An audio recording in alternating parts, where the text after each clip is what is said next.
Welcome back, everyone. Welcome to a new video. Today, we're gonna play Blitz. Blitz, road to the 1000. Let's go. We just played knight f3, and we're gonna play d4 after the response d5. Our opponent plays knight c6, which is normally a positional mistake, but it's not that easy to um, punish this.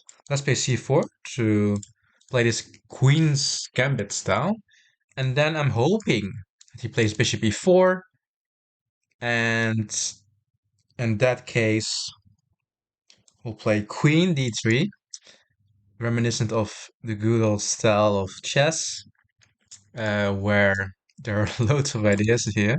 Okay, actually, this is my friend. I've just analyzed a game he just played, and I'm gonna try to punish the way that he played in that game, and we'll see if that's it's gonna pay its dividends.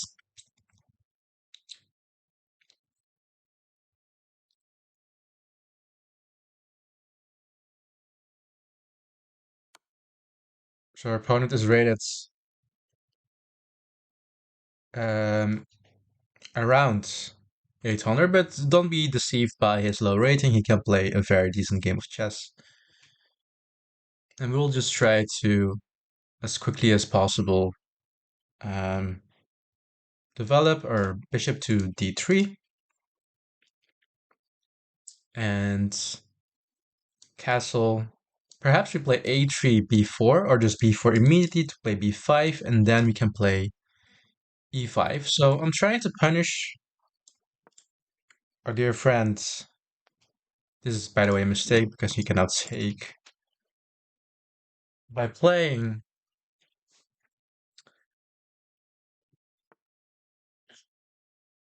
okay, he plays 97, which is actually a really great move because now my plan really doesn't apply. But I still think we have some type of queen's side attack in this case. And his whole idea is to play c5, but I will stop this by playing c5 myself. I guess b6 is coming, then b4 takes, and after maybe bishop out, we castle, and okay, our opponent plays c6. He will have some cramping issues. Now we go for the minority attack, trying to destroy the pawn structure of black, which is the whole idea of it. And he counters it. Let's play a4 anyways. And he plays b5, trying to break open the position. But if he takes, he destroys his own pawn structure a bit, but this becomes the target. So this will be hard to... This isn't so easy to punish. If takes, actually, this is quite easy to punish, because if takes, we can win the pawn, and if takes, again, we can win the rook. So, a bit of a slight mistake by our opponent here. But overall, he has played a pretty good game of chess. Let's take with the bishop. And now, since we have a slight imbalance in the position, okay, he defends the rook, so we need to move the bishop away. We have a long-term plan, which is these two pawns, and especially this c pawn, to push all the way over here. So this will be our main plan, but we can get sidetracked by tactics if they tend to be better than our long-term plan. What the hell? Okay, no call. Knight c5. Or knight f5 rather. Apologies. Trying to generate some type of counterplay in this side of the board. I think we can simply go here, but then maybe this is coming. So let's keep it safe. Let's just castle.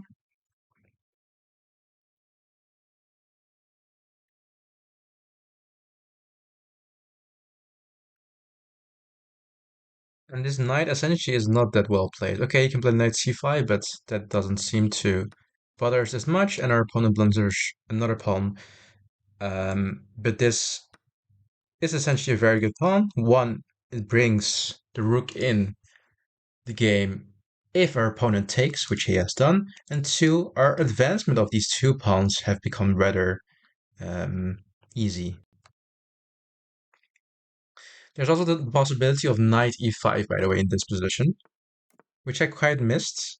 Instead of castling, we could have played knight here to get the knight out, to control very good squares, and it's not so quick to tamper with this knight, as the queen is here and f6 cannot be played. f6 would also be a weakling move. Our opponent switches lanes, and we could respond by taking, but then we give him the right to an open file, so I think it's much rather better to either advance one of the pawns or to just simply play rook a1, covering the open square, threatening to take, and our opponent could possibly take here, but then he would give up the open rook, open file for the rook, and I think we're doing good. One thing we do have to note is that our back rank is weak, so if the queen were to be on this file, then we would have some serious issues. But this can be easily met now with this move. All right, he's aiming to play rather viciously by trying to push the pawn all the way up here.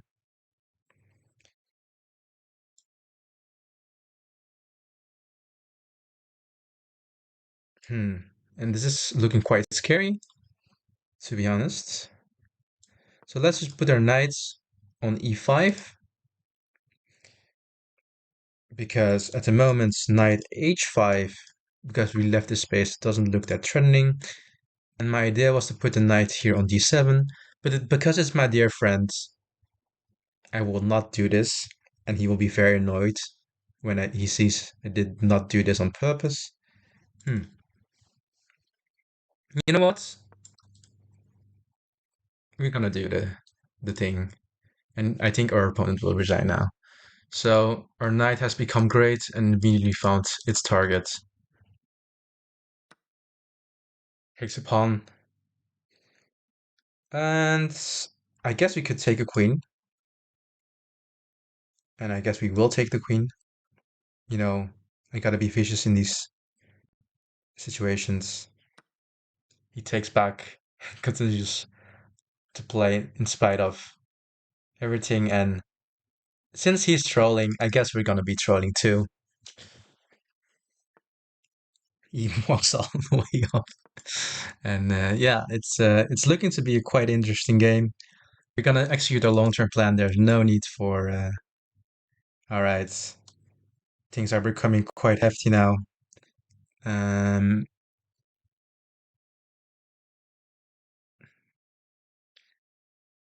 let's go here. He goes there. Okay, let me calculate it for a little bit.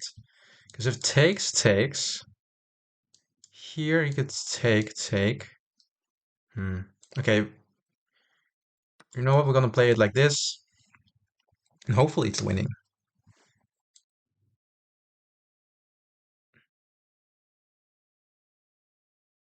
Opponent. Okay, let's give it a check.